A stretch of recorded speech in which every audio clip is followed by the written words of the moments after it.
Mən Həsən Övran Məzahiroğlu, Füzuli rayon Kərimbəri kəndindən olmuşam.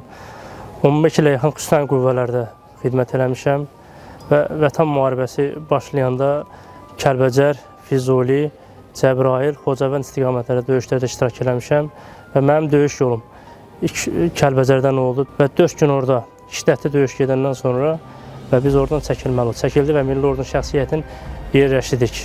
Yerləşdirdən sonra gəldik Cəbrayıl istiqamətinə. Və şəhərin özünə çatandan sonra və xəritəni açdıq, gördük ki, Cəbrayıl şəhəridir. O şəhərdən şəhəri qalmamışdı. Yenə dediyimiz kimi veyran eləmişdilər, dağıtmışdılar, inanmırdıq.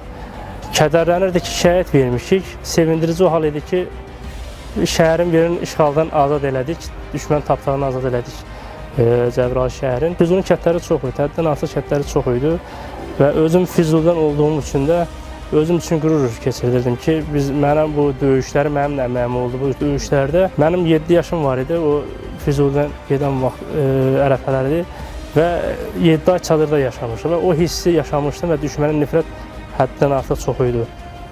Füzuli şəhərində şiddətli döyüşlərimiz gedib. Oktyabrın 16-sı idi. Oktyabrın 16-sı mən o döyüşdə ağır şəkildə yaralandım. 17-si Füzulinin işğaldan azad olundu və Qospala yerləşdirildim və 3-cü qrupla təyin olundum. Təyin olundan sonra Vətən müharibəsindən sonra, Vətən müharibəsi bitəndən sonra Cənab Ali Baş Komandanımız göstərişi ilə Əmək və Sosial Müdafiə Nazirinin Dost Mərkəzində işlə təmin olundu.